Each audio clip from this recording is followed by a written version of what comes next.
Just found out about this shit. It just happened. I haven't even had a second to process. You're telling me somebody finally had the balls to bring a pew-pew, and he missed! We were a second away! Come on, man! Fuck! We don't miss those! One shot at greatness! To be mentioned in the history books! And you missed the shot? Fuck! Mr. President! Well, a political assassination occurred this weekend. I got to tell you guys right now that I actually did not see these people going that far. But of course, here we are, and here I am to tell you guys right now that it doesn't really matter except what happens going forward, even though these people obviously did the unthinkable. Now, obviously, as a Trump voter, you would think that I am pretty daggone upset about this, and obviously I am in shock. However, I also have to tell you something right now that's going to sound absolutely 100% insane and crazy, and here is what it is. I am not surprised, not one daggone bit, the way the mainstream media has acted over this. For example, there were a bunch of, let's just say, online news clippings out that, quite frankly, raised eyebrows immediately after this incident occurred. Asmongold, a bit of a shout out to him. He had about a 2 minute and 13 second video talking about this, where he basically pointed out all the media's inaccuracies in the way they tried to downplay a literal assassination attempt on a presidential candidate. Here's about the first 45 seconds of it, so that way you guys can kind of see exactly what they were putting out and have been putting out since this. What yesterday would have been like if you couldn't post whatever you wanted on social media. Like, look at this. Secret Service rushes Trump off after popping noises heard at Pennsylvania rally. Trump escorted away after loud noises at PA rally with a picture of him with blood on his face. Trump whisked off stage in Pennsylvania after loud noises rang through the crowd. Ex-U.S. president walked off stage. He walked off the... Trump removed from stage after loud noises startles former president. Secret Service rushes Trump off stage after he falls at rally. This one is crazy. Forbes put this out an hour ago. Will surviving gunfire be Trump's next appeal to black voters? And there's also George Stephanopoulos and Martha Raddatz at ABC, and what they said. Trump and his supporters have contributed to this violent rhetoric as well. Well, absolutely, George. We were just looking back this morning at some of the things that former President Trump has said. He warned last March of potential death and destruction if he were charged by the Manhattan District Attorney. Our country is being destroyed as they tell us to be peaceful. Trump in January. So Trump is apparently at fault for the shooter. Oh, then again, at the same time, though, it doesn't surprise me they're saying this, especially given the fact that you've got people like Cenk Uygur and Cenk's nephew Hassan and all these other people out there who are saying that they believe this entire situation was staged, when clearly and obviously it was not staged, and given their penchant for rhetoric, and of course, now they are accusing you of what it is that they are guilty of. I'm not surprised that they have stooped this low. Now, this right here is not a video designed to talk about every single facet of what happened. I'm here to tell you guys, just give you guys an observation, and also talk about the sad state of affairs, which is we're here talking about the optics, and we're talking about not only the optics, but what happens going forward, rather than the actual incident itself and how shameful it is. I mean, you just try to take out your political opposition. I mean, what the hell do you expect me to think of you? I mean, I already didn't have a high opinion of you to begin with, but still, though, at the same time, though, given what's come out, given what we know, how the situation looks, there's obviously a lot of things to talk about. However, I'm going to be splitting that up into multiple videos because obviously we've got those people out there using that phrase again, and by the time this video is released tomorrow afternoon or right around lunch, I'm pretty sure that the beanie guy would have already started with the CW phrase once again, but we'll talk about that a little bit later. I want to talk about the here and now and the things that actually happened. So what did happen this weekend? So I'm at family's house on Saturday afternoon. I come back home, or I come back to their house. I drop a family member off after going to an actual specific location to look at something that he had been working on. Of course, I bring him back, and next thing you know, I pull up my phone and I look at my Facebook page, or I look at my Facebook app, and I want to say one of the veteran pages had posted that Donald Trump had been shot, and I see blood coming out of his ear, but I also see him pumping his fist. By the way, this image will be iconic. And of course, you've already got people saying that he's already won the presidency as a result. I think he'd already done that before that, but I think that that's a little bit, let's just say, I think it's a little bit, that's just a conversation we should probably have for Tuesday's video. I see this, so then I go to Twitter, and come to find out, there's like 1 million different people that I follow, really it was probably about 100, have retweeted the video of him getting shot in the ear. Of course, the bullet holes are there, and you've still got people out there screaming that it's a hoax and it was staged. Shut the hell up. These people are crazy. People are insane. But don't worry, we'll talk more about them on Tuesday, because there's something bigger going on with them that I do, in fact, think needs to be discussed. And while it may sound like a bit of a black pill, trust me, by the time that video is over with, you will see that it is very, very much a red pill. So what happened here? Well, this shooter was originally reported to be a guy by the name of Mark Violence. And by the way, obviously, it was not Mark Violence. The guy that you are seeing here in the B-roll footage looks like a guy. And by the way, the photos that were being released of the actual shooter after the Secret Service got to him, it didn't exactly jive. So, of course, if you give it about a day or so, and I remember telling people, hey, look, something just happened, and all that type of stuff there, but we might want to give it another day. But this was your preliminary report. Obviously, find this guy Violence is not the guy who did it. Reported as an Antifa terrorist, the guy who's connected to them. This is actually the original report that was coming out on Twitter. Once again, it's another one of those situations I had to learn from when it came to Uvalde. You might want to wait a day to get some additional information. So then you get this guy by the name of Thomas Matthew Crooks, and this right here is apparently the guy who actually did it. I'm showing you guys some video in the B-roll footage. Apparently, this guy Crooks, apparently his social media presence is almost unknown. And of course, there's also this famous photo that's floating out there that I can't show you the full bit of because YouTube just may send my video to the shadow realm, but obviously you've got a lot of narratives going out there with him. For example, there's one narrative out there that says he's a registered Republican. And of course, you've got people in the mainstream media saying, well, you see, this guy right here, this guy's base of support, they're radical righties. They're mad with Trump because he doesn't want to go too far to the right, or far enough to the right. Spare me the BS. This guy right here, it was recently revealed that even MSNBC had to actually admit to it that this guy had actually donated to a progressive voter turnout cause. He had also donated $15 to Act Blue, and there's another donation that has been listed to the Lincoln Project. So spare us the bullshit.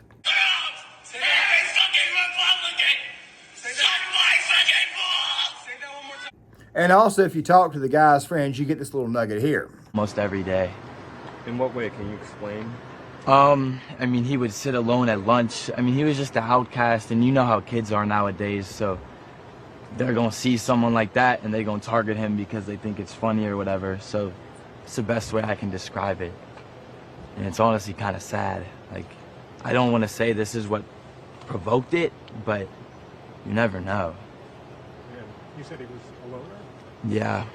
I want to say he was a loner more because he was quiet, but like he was just bullied. Like he was bullied so much. This was high school. Yeah. What did they, do you remember at all what they said to him or called him? No.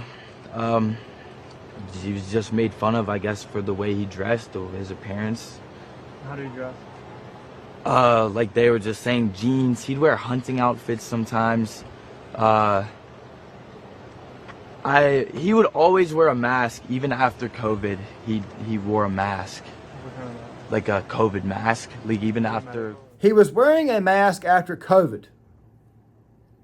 Wow, yeah, really, just very, very right with him. Bullied in school, yeah, all that type of stuff. Look, you gotta understand something right quick about the shooter narrative. These same people went out of their way to label Peyton Gendron, the guy who shot up the grocery store in Buffalo. They tried to label him as far right, yet we come to find out his manifesto turned out he was actually very much a far-left socialist. Don't come over here and try to lecture us on political violence. The guy who shot Steve Scalise at the congressional baseball game, that guy was a Bernie Sanders supporter. I mean, I don't know if you guys know this or not, but there are more and more shooters that seem to be popping up with manifestos and crap from the left. I mean, do you guys remember the Nashville shooting and how it was that this person had some serious problems, and it was revealed that this person right here, once again, had an issue with Christianity, Christians, and little kids? Yeah, it seems to me that the vast majority of this political violence is coming from the left. But of course, these people want to focus in on two little numbers back in January 2021. And by the way, this also highlights how it is that these people want to continue to bring this narrative up and continue to bring up Officer Sednick, when Officer Sednick did not die because of the violence that day. He actually died of a heart attack, so spare us once again. And to further prove that this right here was not a hoax, this was not staged, can you please explain to me how it was that a 50-year-old firefighter got killed? Another person got wounded as well. By the way, I have to avoid saying his name because I'm not good when it comes to pronunciations, but obviously prayers need to go out to that man's family. I just figured I would say it before we go any further. And speaking of rhetoric and speaking of political rhetoric and inciting political violence, I'm showing you guys all the tweets from June the 28th, which include Joe Biden basically saying that Donald Trump is a threat to democracy, or Stephen Colbert is screaming and hollering every night that Trump is Orange Hitler, or the fact that you've got Jimmy Kimmel out there screaming once again, Orange Hitler, this guy is a threat to everybody. He'll never leave office if he gets elected. All that type of stuff there. And of course, I've got to give a shout out to Mark Dice, who once again got a hold of just about all of the left's greatest hits when it comes to Donald Trump. Let's roll this. Where President Trump got up and said, fight, fight, fight. I think what we're hearing from people is that's not the message that we want to be sending right now. We want to tamp it down. Yes, it's Donald Trump who needs to tamp down the rhetoric because his funny nicknames for his opponents just hurt too many people's feelings. Not mainstream media outlets like the Washington Post, which says, yes, it's okay to compare Trump to Hitler. Or old Joe says that Donald Trump is a genuine threat to this nation. He's a threat to our freedom. He's a threat to our democracy. He's literally a threat to everything that America stands for. It certainly is an insane and unhinged political ranting from the Democrats, which they're using as information warfare, again, hoping to incite just this kind of event. Lunatic rantings like this. Just don't even know why there aren't uprisings all over the country, and maybe there will be. People need to start taking to the streets. This is a dictator. You know, there needs to be unrest in the streets for as long as there's unrest in our lives. Enemies of the state. Show me where it says that protests are supposed to be polite and peaceful. When they go low, we kick. How do you resist the temptation to run up and wring her neck? The biggest terror threat in this country is white men, most of them radicalized right up to the right. I thought he should have punched him in the face. I said, even if you lost, he insulted your wife. Yes. He came down the escalator and called Mexicans rapists and murderers. He said, well, what do you think I should have done? I said, I think you should have punched him in the face and then gotten out of the race. You would have been a hero. I'd like to punch him in the face. I said if we were in high school, I'd take him behind the gym and beat the hell out of him. Punch some people in the face! When was the last time an actor assassinated a president? They're still going to have to go out and put a bullet in Donald Trump, and that's a fact. I really find it fascinating how it was that these people were angry because when Trump got up, he threw his fist up in the air and he was saying, fight. By the way, that photo, that right there, that image, that's an iconic image. It's a historical image that, quite frankly, will go on and live on forever. But of course, there's actually more examples of this type of political extremism. Pay attention to these two clips. That man cannot see public office again. He is not only unfit, he is destructive to our democracy, and he has to be eliminated. Had the codes, but now having the classified information for Americans and being able to put that out and share it in his resort with anyone and everyone who comes through should be terrifying to all Americans, and he needs to be stopped. You got one woman who said he should be shot, then you got this other person out there, a congressman, who says that he should be eliminated. Oh, wait, that's right, your current president of the United States. Let's also not forget him. There's an extremist movement that does not share the basic beliefs in our democracy. The MAGA movement. Too much of what's happening in our country today is not normal. Donald Trump and the MAGA Republicans represent an extremism that threatens the very foundations of our republic. That the Republican Party today is dominated, driven, and intimidated by Donald Trump and the MAGA Republicans. And that is a threat to this country. I just want you to know after that clip there that anything that Joe Biden says about this matter, and of course he also came out and refused to call it an assassination attempt, anything he says is completely and totally null and void. Meaning that nothing he says is going to help in the situation, is only going to inflame it, given his previous rhetoric. Whether it be Keith Olbermann's tweets basically saying that he hopes that this entire situation would basically be like Abraham Lincoln again, whether it be Kathy Griffin, if you guys remember back after Trump got elected, you know, with the bloody head, whether it be, I mean, it doesn't matter what it is. These people are here, the orators of the actual political rhetoric and the negative rhetoric out there, the violent rhetoric, the rhetoric that incites violence or would-be attackers. These people here are the actual orators of this, and now people can actually see this.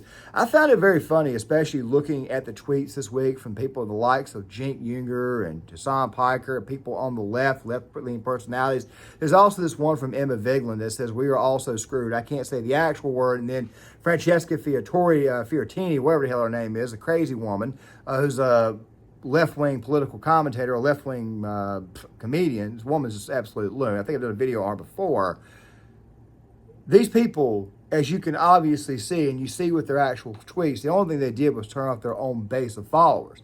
You had people tweeting constantly, asking what was wrong with these people, saying this was obviously out of place. And you even had Biden voters, verified Biden voters, who have accounts saying this is one of the reasons why it is that I hate the left. It's not like you're winning people over with your rhetoric, folks.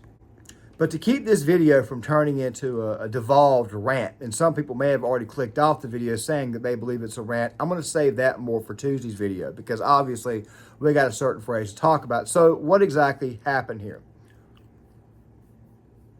Well, the BBC got up with the guy who was actually at the rally, and this right here is one of the things that he had to say that I found fascinating because obviously it's not just the fact that you've got people, apparently videos coming out of people screaming at the Secret Service that there's a guy over there with a rifle. It's just, I find it very odd that this guy here, instead of anybody listening to him, he's suddenly going to be mean, but let's go ahead and go through with it. Behind us at the Brinkles Farming Greenhouse here, we had a party, and we all decided, hey, you know, when we hear Trump up there, we're going to walk up through the field, stand by the trees up there under the shade, and and listen to the rally, right? We couldn't see him, but we could hear him. So we walked up, and probably 5 to 7 minutes of Trump speaking. I'm estimating here, I have no idea, you know. But we noticed a guy crawling, bear crawling up the roof of the building beside us. 50 feet away from us. So we're standing there, and, you know, we're pointing at the guy crawling up the roof. And he had a gun, right? He had a rifle. We could clearly see him with a rifle, absolutely. We're pointing at him.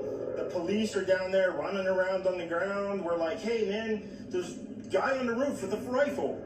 And the police were like, huh, what? You know, like they didn't know what was going on. You know, we're like, hey, right here on the roof, we can see him from right here. We see him.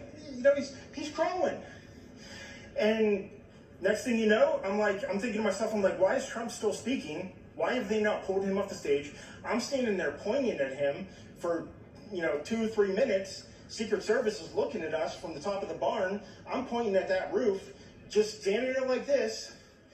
And next thing you know, 5 shots ring out. So your son. And there's also this video here that you guys are seeing here in the B-roll footage of the people screaming and hollering that the guy's got a gun. And you know that's a little bit. He's got a gun!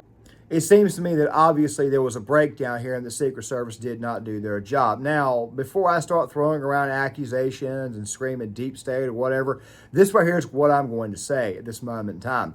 You see this video that I'm showing you guys here, the B-roll footage? This right here is after Trump was taken to the armored vehicle, the actual armored vehicle that he would escape from. I think it's called the Beast or the armored SUV. Do you notice that these ladies can't even holster their pistols? Do you notice that these ladies are all about 5'3" at the most?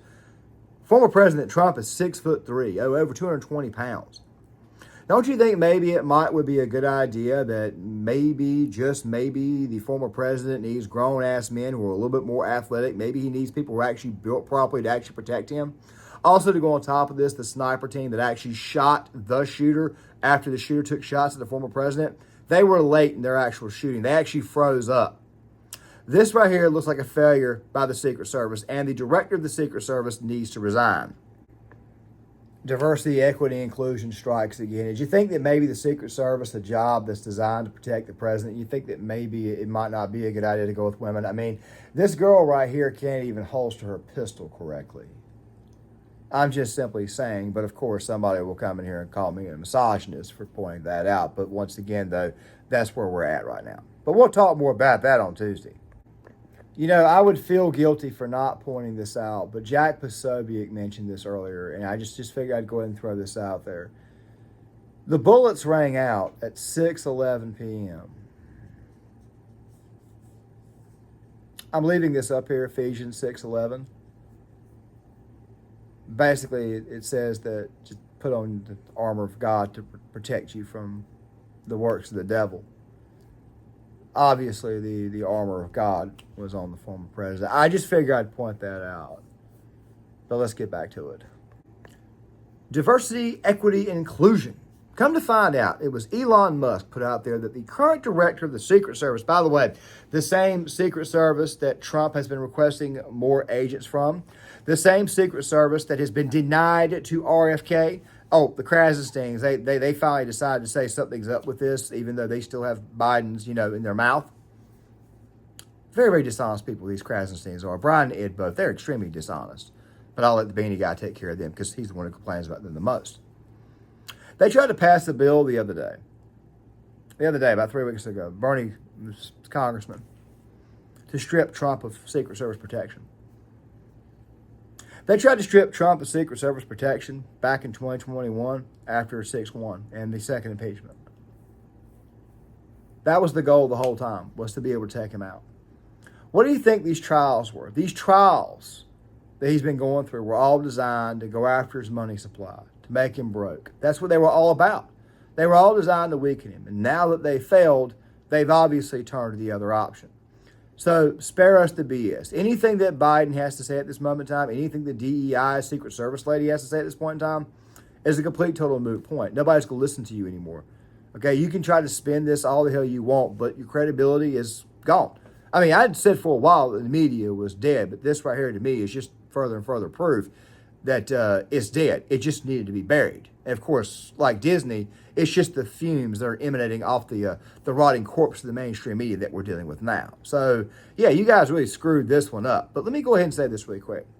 As 50 Cent pointed out, if you're going to go after the king, you better not miss.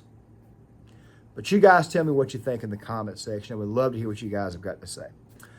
There's going to be a follow-up to this video. It's going to come out on Tuesday. That video is going to talk more about the long-term ramifications. I just want to give you guys my thoughts on this and what I think. Obviously, one side of the aisle has crossed the Rubicon.